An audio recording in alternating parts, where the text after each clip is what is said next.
We're here today to compare two equal solar panels and just see how equal they actually are. On the left we have a CNPV 20 watt. It's a 12 volt panel with 36 cells. On the right we have a Chinese generic panel, no brand, has the same spec as the one on the left, identical to that, but you'll see they don't perform the same. Loading both these panels we have Philips 20 watt halogen bulbs, which are wired down here, and you can see them both brand new out of the box. You see the one on the left is slightly brighter than the one on the right, and the reason for that is of course that the CNVP panel is putting out more power. You can see there on the left the CNVP panel is putting out 1.3 amps. The generic panel is only putting out 1.16, which incidentally is about the rated output for both panels, but the CNVP is performing above its rating. You can also see in the middle of the panels there's a stick, so you can see that we're actually pointing straight into the sun here. The sun is very low in the sky. We're 2 weeks away from the shortest day and it's about 1 o'clock in the afternoon. So what I'm going to do is show you the difference, the major difference between the panels. There's a wee difference there in performance already, but the biggest performance difference is when something obstructs the panels.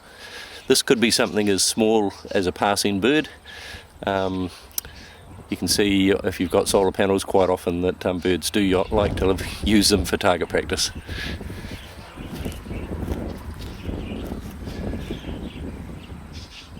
Doesn't take very much on the generic panel to shut it down. Tiniest little obstruction on any of these cells. Slightly bigger shadow and you can see it pretty much stops producing power. If that was in a string with a whole lot of other panels, the panels always perform to the performance of their lowest performing panel. That would drag the rest of the string with it.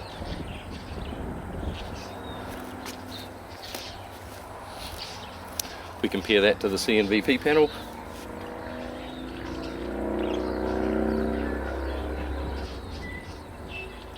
you can see it takes quite a significant obstruction to bring it down.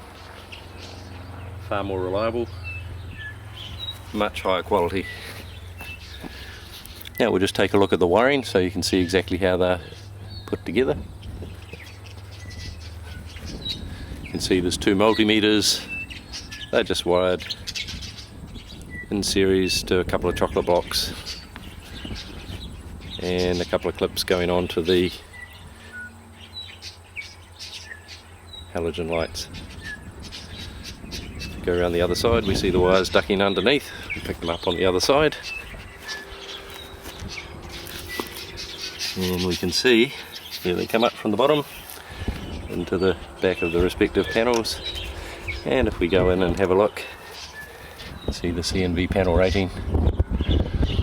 Its maximum short circuit current is 1.27 amps. It's pretty much doing that with that halogen bulb on it. And if we look at the generic one,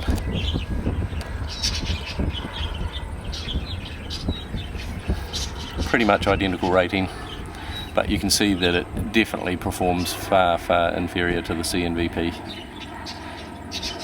It's also quite thin.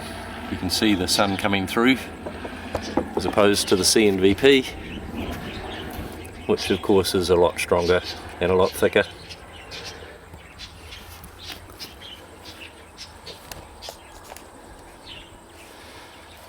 Also look at the day. There's the sun, not very high in the sky for 1 o'clock in the afternoon, but it is winter. And there's not a cloud anywhere. Great day for testing solar panels.